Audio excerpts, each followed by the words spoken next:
Recording. All right. Good morning, everyone, and thank you again for joining us on this recorded presentation. For now, I do ask that you'll put yourselves on mute as well as turn your cameras off for now until our Q&A section. Greater Nevada is finding a growing need for financial education from our community members. That is why each month we showcase a financial topic that we hope will help you and your financial well-being. After this webinar, you can expect to receive some information, including some free materials and tools to help you continue on your financial wellness journey. You'll also be able to catch this webinar and our others again on gncu.org on our YouTube. All right, I'll go ahead and start. My name is Saray Helms, and I am the Financial Education Specialist here at Greater Nevada Credit Union. And I am absolutely happy to be your presenter for creating a spending plan. It is one of my favorite topics to go over, and I continuously do it and love it every time because I think it's enlightening to show people and get control of your money. And I hope you feel that today. So I guess a little bit about myself, a fun personal fact is I am a native Nevadan and a local Renoite. I live here in Sparks with my cat and my senior dog, as I mentioned. And I apologize if you may hear them in the background of the webinar or if they pop across the screen, please just try to ignore. I started my career here with Greater Nevada in 2015, and I was studying to be a teacher, an educator in college. And over the last 8 years, my passion in my career had blossomed to motivate people with their personal finances. So again, one of my very favorite topics. So glad to be here with you today. Again, during the presentation, I'm going to offer a few Q&A breaks. And then during these times, I'm going to welcome you off of mute if you want to personally chat, or you can feel free to use the chat feature on Teams and send me your questions. You can also, if you want a more anonymous, you can send your questions to GNCU. Financial acceleration at gncu.net, and I will try to answer those. If I don't get them today, I can store and answer them later. So let me go ahead and try to share today's presentation with you. All right, for any of you, let me know, can I get a thumbs up reaction, or let me know, are you guys able to see that? Okay, thank you so much. Appreciate that. So here we are creating a spending plan. Like I said, it's one of my very favorite topics. I will pause on this slide. If you could just quickly take out your camera by scanning this QR code, this accesses a financial survey that will help me and Greater Nevada determine what other topics do you want to learn? Are these helping you? And this type of data will help us provide more of this, hopefully, and better information. These webinar topics are even based on the information that you provide in the survey, and they're based directly around typically our membership. So thank you again for being here. All right. Today on spending plans, a couple things you can learn. I'm going to go through probably 4 main topics, with 5 being a promise to give you tools to continue this after. Right, with spending plans, I was like, okay, but how do I actually do it when I was learning to create a spending plan? So, and spending plan, let me just pause on the very first slide of the topic. We like to say spending plan because I feel as though diet has a negative connotation to the word. It feels like a diet, spending plan, budget, diet. So spending plan really is, I think, just a more positive connotation to the word budget rather than budget sounding like a diet. A budget and a spending plan, really all it is a plan of where you're going to put your money and to make sure that you get what you want and you need. And it's really going to put that power back in your hands. So to go back to, yes, we're going to go to give you a few ways to do this. So spending cycles. I like to pause before we even talk about budgeting and talk about how we're buying and kind of our behaviors with buying, because I think It's going to take some behavior changes to also adjust your budget. Yes, it takes looking at numbers, but it's also going to take action. Okay, so look at this here. That first top left, earn, spend. A lot of us find this in that paycheck to paycheck feeling cycle. Okay, that's okay. I'm going to show where we hopefully want to get. And by the end of this, hopefully you feel as though you have the tools to be better. That next top right, earn, spend. Uh-oh, I spent too much. I need to now borrow and spend some more. Sometimes we have the, oh, I deserve it. I deserve a little treat. And then we overspend, or maybe it's just trying to get day to day by, and that's okay too. Next one, bottom left, earn, spend, save. I often find myself in this one where, okay, I've got my paycheck, let me pay my bills and I'll save what I have after. But you can see I'm putting savings low on the priority list there. So where we really want to be is that big heart down on the bottom of that earn, save first, then spend. We really like to go by the pay yourself first attitude. We work very hard for our paychecks, and I understand that I deserve it attitude because we really do. But the way I recommend to curb this is pay yourself first. And what we mean by that is put into your savings account right away. You are planning for a vacation. You are planning for whatever your want is. You deserve to have a spending plan for that, to where it's not going to break your budget, where you're going to need to borrow. Save it first because you deserve it. That should be the first thing that you're putting away. Then pay your bills, okay? Next up, I like to bring this up. This triangle comes up a lot for me in education, and I think it's relatable to budgeting. This is called Maslow's hierarchy of needs. And at the very top of the triangle is your best life. Whatever that looks like to you, that is your best life and you deserve it. But let's plan for it. And how do you do that with budgeting? So at the very bottom, we have psychological needs. We're going to need food to live our best life, and we're going to need adequate sleep. Okay, next, safety and security. We need to get to our job for that paycheck. Okay, let's be honest. We need housing and transportation. To me, some think transportation is a want. I list it in as a need, but feel free to shift that around in your triangle, okay? Next, once we have those two bottom bases, we can start getting personal care, other needs, personal care being belongingness. Start going out. What does that look like for you? Now we can start branching out because we have our two basic bottom needs taken care of. Okay. Then we can work on our STEAM. We're getting into our wants now. What are our hobbies? Once we have all of those taken care of, we're feeling now fulfilled. And at the very top, we can start future planning for our very best self and live at our very best self life. So again, I hope that makes sense to you of how it can relate to budgeting. Where do I even start? Well, food, housing, transportations, that's a good place to start. Okay, I want to pause before we really get into spending plan details, okay? So on the screen here, again, I want you to visualize your financial well-being. What is that top of the triangle for you? Myself here at Greater Nevada, I'm not here to tell you what you should or shouldn't spend your money on. I'm not paying attention to those details. What I care is how well you're budgeting for it or planning for it.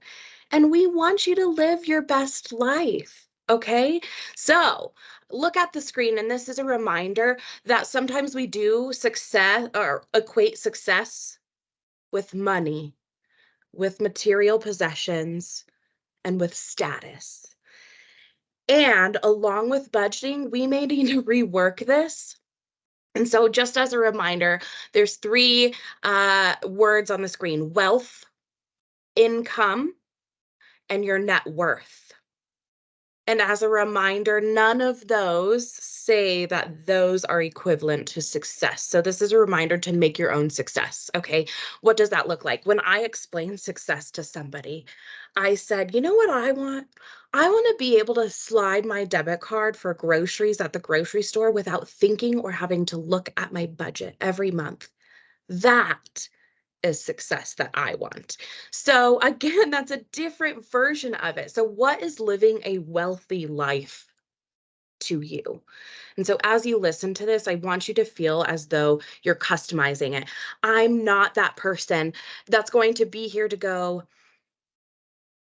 don't get that coffee in the morning. You should be saving your money. Because I know of many, many people where I'm going to call out my mothers. My mothers are immediately the ones that come to mind where they don't spend any money on themselves except for a coffee in the morning once in a while. Who's to say you should take that away?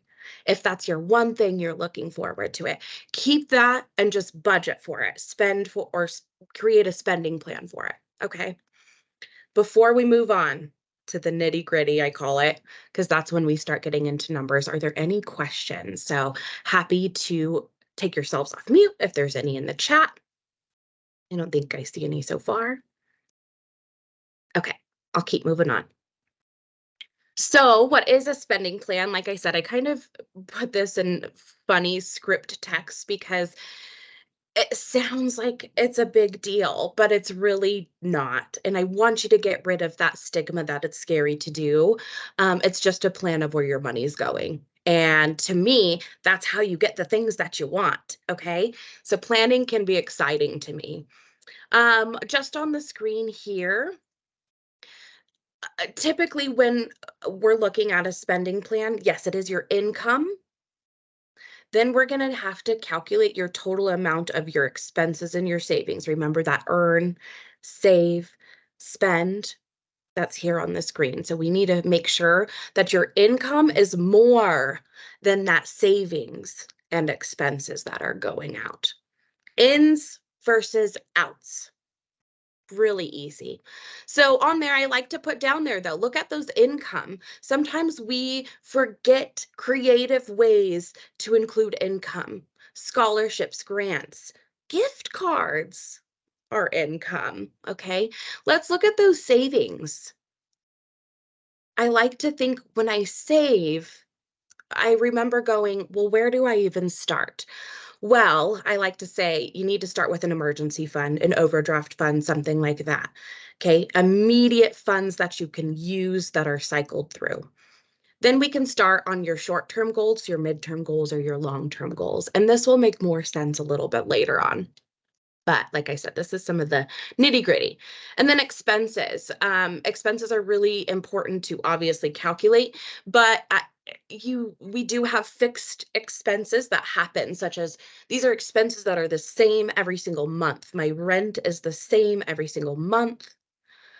Although my flexible expenses, my water changes, my electricity changes, my food bill changes, my gas changes. So we need to keep flexible or flexibility for flexible expenses in our spending plan, okay? And my favorite, make sure you have discretionary and luxury expenses, okay? Those treat yourselves, but we need a plan for them. But I'm not saying you shouldn't get them. We should. Remember my little brother saying, I want these $90 shoes. Yes, they may take you weeks or months to save, but you deserve those $90 shoes if you want them still after working that long, right? Okay. So again, here, we'll just quickly whiz through this one, but what's a spending plan? You would calculate your income, calculate your savings, calculate your expenses. Are your expenses more than your income, then we need some adjustments, right? Hopefully your income is more than those. The biggest thing to a spending plan, I think, is that step 4. You need to evaluate, monitor, and adjust it regularly. And by regularly, I think people want a very specific number. Traditionally, they say you should keep this in mind every 3 weeks. Not necessarily crunching numbers every 3 weeks, but I think it's a great habit to go, how did I do last month? Darn it, I spent too much on going out, right? That's okay, that happens. So next month, I'm going to try to be better. And I think that active mind setting of going, how did I do? How have I been doing? How can I be better is really how you're doing a spending plan. Okay. Questions so far? Okay. I don't think so. I'll wait a little bit in chat. All right. So now let's go ahead and get into, how do I even create a budget? What does the math look like? Do you ever wonder, am I spending the right amount? Somebody asked me a question, I thought it was a great question. What is the normal amount to spend on housing? Let's talk about it. Okay, so one of the spending plan tips that you'll often see is this 50-30-20 rule, which states that 50% should go to your needs. 50% meaning of your monthly income, take home. No more of 50% of that should be going towards your needs. That includes housing, your transportation, your food, your etc. Okay. 30% towards your wants. Okay, and I have a list down here, and it's kind of a test to see what's your wants and your needs. And then 20% should be going towards your savings or debt repayment.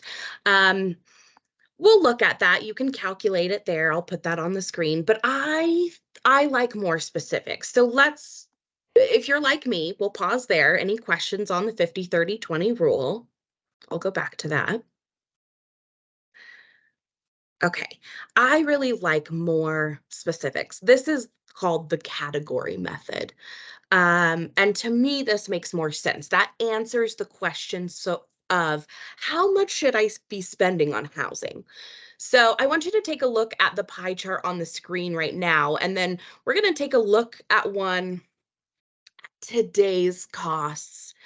I am with you, and I understand that things are getting more expensive.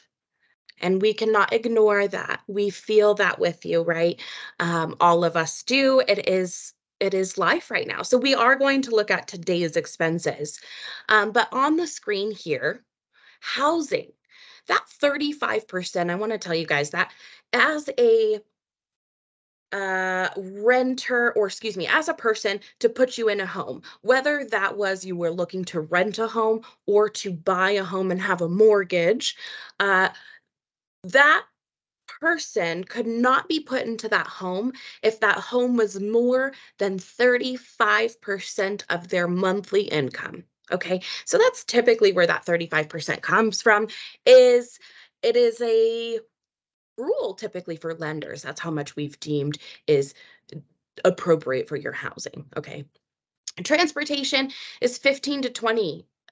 And we're going to look at today's costs again. Food, and you can kind of see here, there's that savings on that 50-30-20 rule where they have savings as 10%, and then your debts would be 10%. Okay, and then I want to look at today's costs. So remember that pie chart, that housing at 35 and that transportation. So today's cost, to make people aware, you can now be approved for up to 50% of your monthly income towards housing.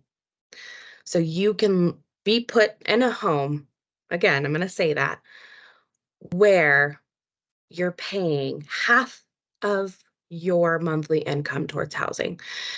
Now, this made people very excited of, I'm finally able to get approved.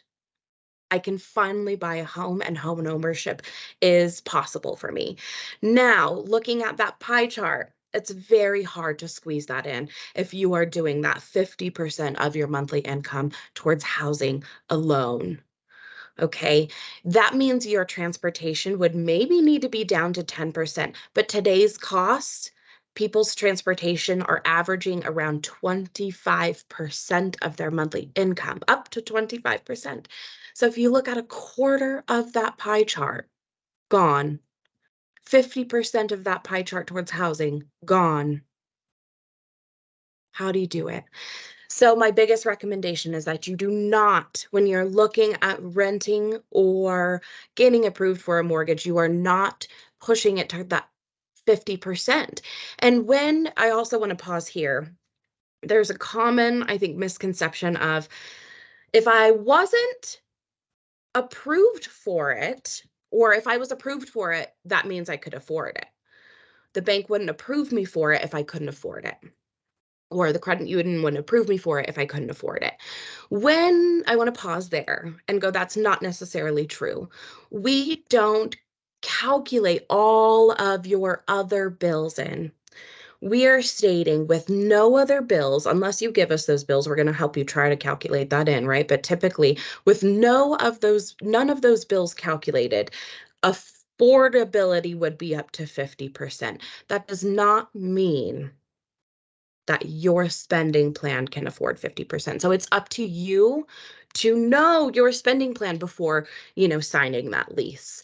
So I really encourage you to not push it to that 50%. Stay in that 35% for flexibility. Okay. Can you have a roommate? Can you split that cost? Are you on dual income? Things like that. Okay. Can really, really help. That transportation, if you want more flexibility, I'm not here to say if your car is your favorite part of your day, driving it to and from work, I understand that.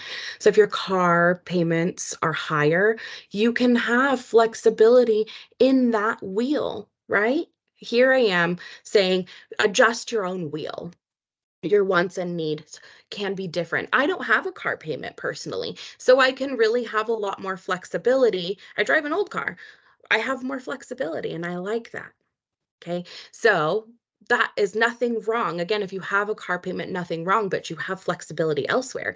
Maybe you have housing down to 30% or lower and you're able to. That's awesome. So again, look at this wheel, find out, are you normal? I should say within the normal recommended percentages shown on the screen. But it makes me feel, right? Am I in the range that I'm supposed to be in? And after this, I will be sending you an Excel spreadsheet where if you put in your hourly, income or put in your income, it should calculate all of this for you based on these recommendations. I really don't recommend that 50%, so it's not put to that 50%.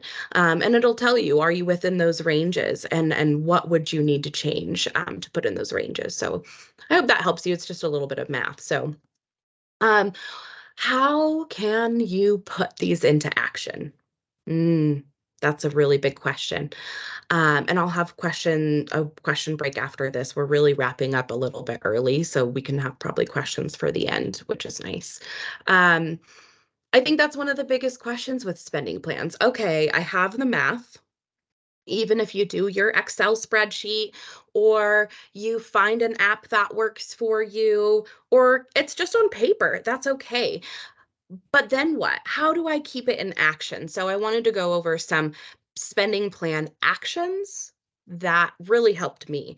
Don't let this scare you, but I have multiple checking accounts and multiple savings accounts.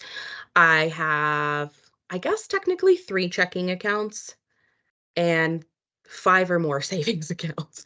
But don't let that freak you out. Once I explain it, I think it's going to help you. On the side here, on the left-hand side, remember that envelope style. Maybe you don't, but when I learned a budget or a spending plan, it was really relative to cash.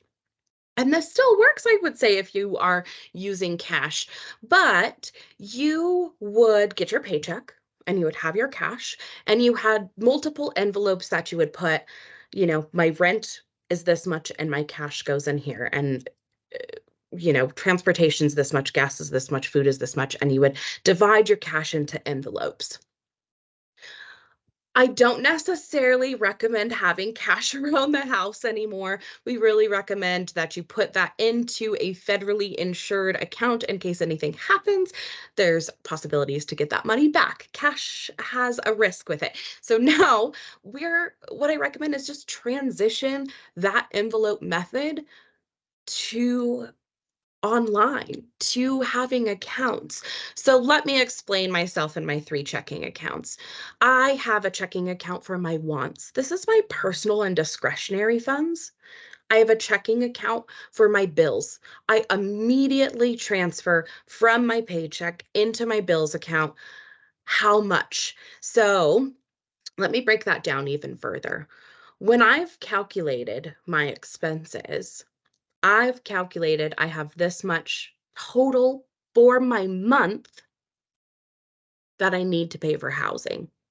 And what I do, and I recommend for each category, is I've broken that down to how many times I get paid per month or per paycheck, okay? So if I get paid twice a month, I'm going to break down my total housing costs and I'm going to actually pay into that bills checking account every time I get paid. This changed for me. I used to try to do one paycheck, I would pay all my bills, and one paycheck would be my free and discretionary funds. And I really got to the end of the month scrambling a lot of the time, switching and paying my bills every single paycheck into that bills account and having them automatically coming out of there. Or maybe you don't, maybe you prefer to be in charge, and that's okay. And you just pay them out of that account. It limits mistakes. And eventually I have, transferred more money into that account and I have a little bit of an overdraft. So I really recommend having multiple checking accounts for that reason. And so then your fun money is completely separate. You are guilt-free on your spending because you've already paid your bills. Okay. And one of those bills absolutely I'm paying is into my savings accounts. So one of the very first bills. Oh, my third checking account, I forgot to say, is a NHSA account. That money is put automatically in from my paycheck to pay for my health account or my health expenses. So that's my other checking account, which I rarely use, but it's great to have when I need it, right? But I have that checking account, which counts as one. So my savings accounts, one of those bills, back to what I was saying, one of those bills that I pay each month, like I said, is paying myself first. One of those bills I pay is into my savings accounts. And the reason I have so many savings accounts is you can kind of see I have a vacation fund. I have one for my little brother. I have one for house repairs. I have one for overdrafts, et cetera, et cetera, et cetera. Right? So I use myself as an example. This really helps me stay in line with my wants and my needs. Anything you really want or need right now, it costs money. It involves finances.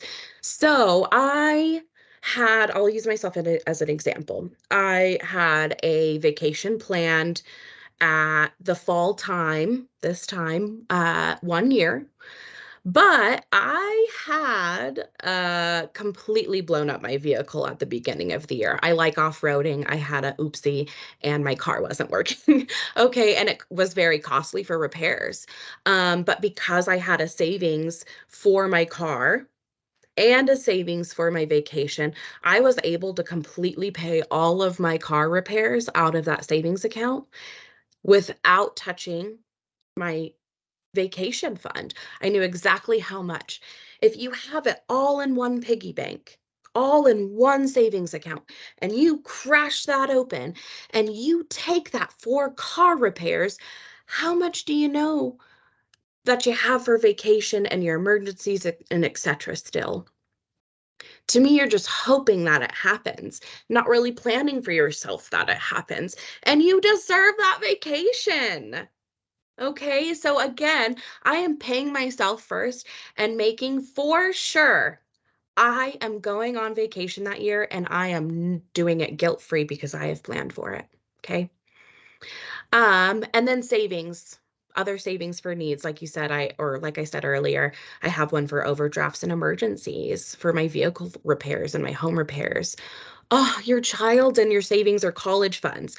Um, I really wanted to go back to school and I needed to prep a college fund for myself. So that's an interesting one. Guess what? I added another savings account.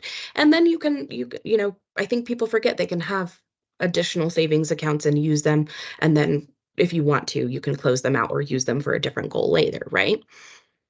And then like I said, oops, that should say HSA, but the HSA account, the health savings account, is one of my highest recommendations when I have a health expense. Again, I'm not worrying about where my health expense is coming from because I have an HSA. And sometimes your employer can put into this. Sometimes there's tax benefits. So things like that, I highly recommend an HSA. Okay. We are gearing towards the end, and I think we've already learned a lot of information, and hopefully you're feeling a little bit better. But I wanted to ask, are there any questions as we start closing out? Like I said, you can welcome yourselves off mute. You can type in the chat. I guess some of the ones that I get is, how do I start a budget? And I think this is important to find your own. I really can't stress that enough of finding. I can give you tips, but really that fourth step of adjusting, monitoring as you need, that is all up to you and how best works for you. Set a calendar reminder.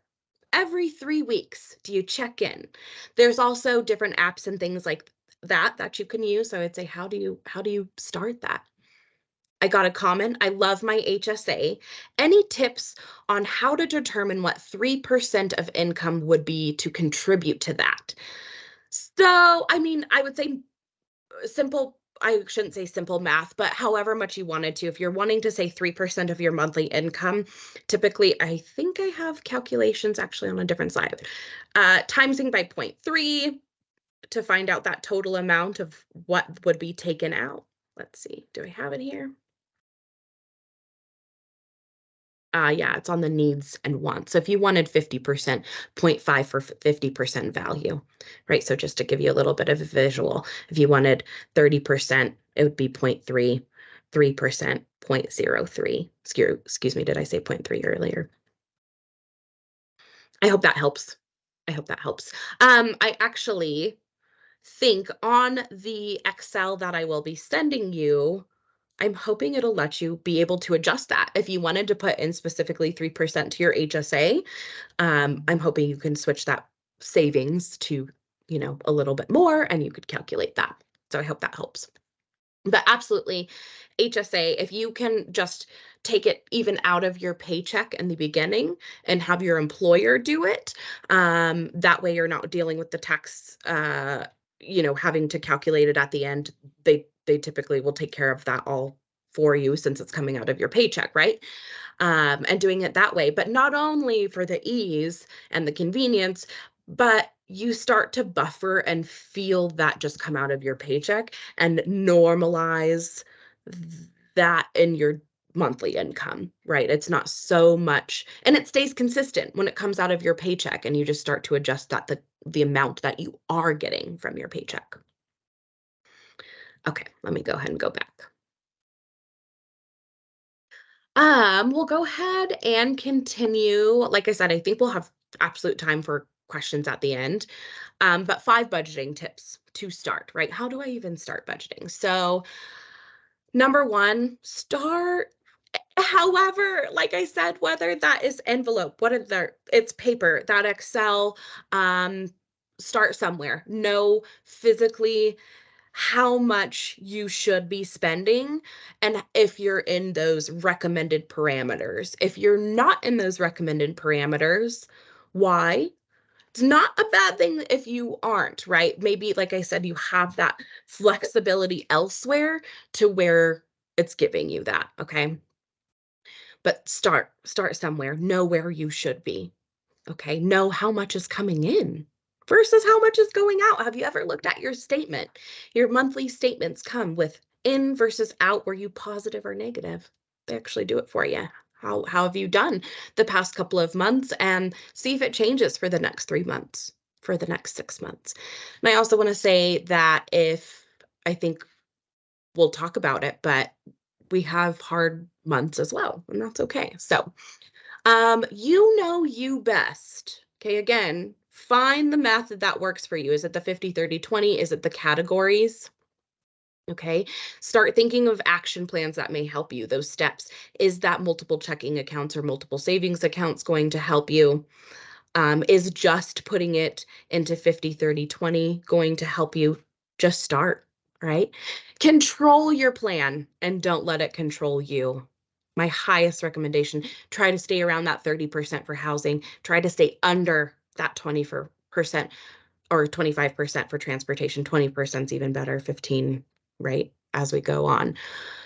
But if you keep those under, I think you have a lot more flexibility over the rest of your spending plan, right? Remember that wheel with that 50% of income. There is not lots of flexibility everywhere else. Let's take a look at that again. Savings to 10%, hopefully your debt's low. Hopefully your utilities are low. Clothing, 3%. Goodbye to shopping. Is that fair to yourself? Again, not much flexibility there. So try to stay that. Ooh, here we are again. Pay yourself first. Pay yourself first.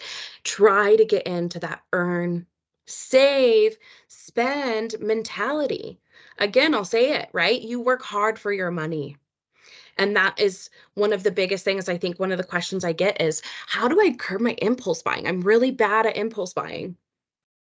Aren't we all? Honey, aren't we all? So I say that jokingly because realistically, we have more availability, more ads than we've ever had before. The possibility to buy and buy more, there's something for everything now, is high. And so we have more pressure on us than we ever had before to not buy. So it's normal if you feel as though you need to do those impulse buys, okay? But it may be coming from that very beginning. Let me see if I can go back to that slide to give you a visual. Earn, spend, save mentality, or that earn, spend, borrow, save, the I deserve a little treat, and then, now I'm pulling out of my savings account. Okay, you do deserve a little treat, and you do deserve it. But what you should be doing is that earn, save, spend behavior, so that you're paying into your whatever. Let's go back to the coffee example. If that coffee is your treat every day, just calculate how much that coffee is, and that's in your budget, and that's in your checking account for your wants every month, and you don't have to worry about it. Okay.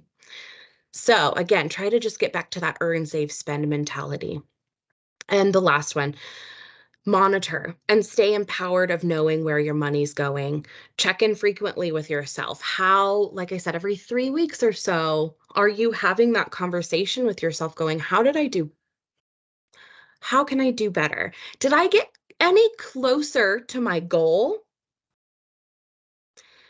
And like I said, we're going to have months where those flexible expenses change, and maybe we feel as though we didn't have a successful month because we didn't put X amount, 10% into our savings account, or we didn't pay as much towards debt as we wanted to. Again, that spending plan is knowing where I should be and how can I be better next month. Okay. Look at that statement or just look back. I bet we already do this naturally of like, oh, I have a little bit of buyer's remorse about buying that movie ticket. Wow, especially, I was going to say, things have gotten expensive. And so I'm feeling that as though could have gone and done the movie at home thing. These types of things that I'm finding. Okay, yeah, I can treat myself, but can I treat myself in a different way? I always joke with my students that I teach and I go, oh, I will for sure shop at a thrift store for clothing sometimes because I feel as though I would rather spend my money on sushi. Right? Nothing wrong. It's just personal preference. And I really recommend make sure you're adjusting and monitoring to make sure you are getting what you want and you are feeling fulfilled. Okay? It's in your power and it's in your control. A couple more spending plan tips. Mobile banking. Oh my goodness. If you are not checking your balance, I do not how I'm bowing down to you because I don't know how you keep track because this really, really helps me keep track. Just check on my app really quick. Budgeting apps and spreadsheets, I hear work for people, right? I'm going to go up to that spending alerts and notifications. I have these set for, you don't just have to have a Greater Nevada account. Actually, if you have a Visa card, you can sign up for Visa alerts. And I have Visa alerts. Text me. You can do text, email, notification, whatever you want for, let me give you an example. Anytime my card gets below a balance, anytime my card is used for X amount of dollars, I have mine set for anytime my card is used over $1. It notifies me anytime an ATM is used. Really keeping track of your spending alerts, knowing when things actually go through helps me, but it also helps me prevent fraud. Oh my gosh, was that me? I'm staying right on top of it. I got the notification right away. So multiple benefits to that. Ooh, I think I said this earlier. Set calendar reminders for your success. I think I set it for looking back 3 weeks. Am I doing okay? But set it for your due dates, your check-ins, your success moments, okay? And set those with notification reminders. It doesn't help if you don't see those, okay? And then in the very middle, I wanted to end on credit protection services, okay? This can help your budget. In the reason being, you can go to the bureau and ask for a credit freeze. Don't quote me, it may have a small fee. For a while it was free. But going to there and putting a freeze on your credit, I think can prevent you for fraud, right? Obviously, of that person not going to be able to use your name for a loan or something like that, as well as, the spending alerts so that you get that right away and your funds aren't being utilized right away. So just keeping track of, you can positively move forward rather than having to pause and feel as though you need to clean up something that happened in the past. Having these types of prevention tools can hopefully help us just keep moving forward towards our goals, right? Okay, I'm going to pause there, and we are getting to the very end. And like I said, I will be giving you some tools to take home. The biggest component, I think, is how do I actually place this in action? So I'll give you a slide, and again, I'll give you some post email after this with some resources. So any questions on budgets, on spending plans, on impulse buying? This kind of leads in even into debt management, right? We went over debt management. And this definitely, how do you go over debt management without re-budgeting? But I just think it's so crucial, especially because I did say things are getting more expensive, and we feel as though they are. And it's, if you're feeling like that, right? I changed my rent. Oof, that was a big change for me. And having to redo my spending plan can really help me go, okay, I'm back in control and I know where things are going. So if you're feeling as though, hang on, I'm feeling as though I can't catch up or that I'm overspending at the end of the month, maybe just resetting down to do your spending plan will help you. But I didn't see any questions pop up and anybody pop off of mute. So I did just want to give you these resources and tools to continue your day. So down here, a few things. If you scan this QR code or look out for the links in my email, but we offer free financial coaching. If you're wanting to sit one-on-one and build that spending plan with somebody, that is absolutely okay. And we offer that service through our partners called Balance. This is free and no membership needed. All right. So that I will absolutely give you. And it's not just on budgeting and spending plans. They can do credit review, debt management, lots of different things. So free financial counseling there. Um, Down on the bottom, learn something new. If you're just curious about, we brought up HSAs today. We have free little click through modules where you can learn on your own. You can even have them on your phone. They maybe take maximum 10 minutes or so, and they are on topics anywhere from budgeting to HSAs to how to help your elderly grandparent with banking, right? Things like that. So, and then we have those courses for students as well, specifically geared towards students. So thank you again for helping us or allowing us to help you live greater. And I will pause here if there are any questions. Okay, I don't think so. Thank you, Sierra. I really appreciate that. I will leave it with that. If you guys need anything, again, look for that resources email. I'm hoping those tools and resources will help you continue. And if you are still stuck, guess what? Always can reach out to us. Come here to Greater Nevada, reach out to our folks at the Free Financial Counseling with Balance, and let's keep you going on your financial journey. All right. Thank you, everybody. Have a great day.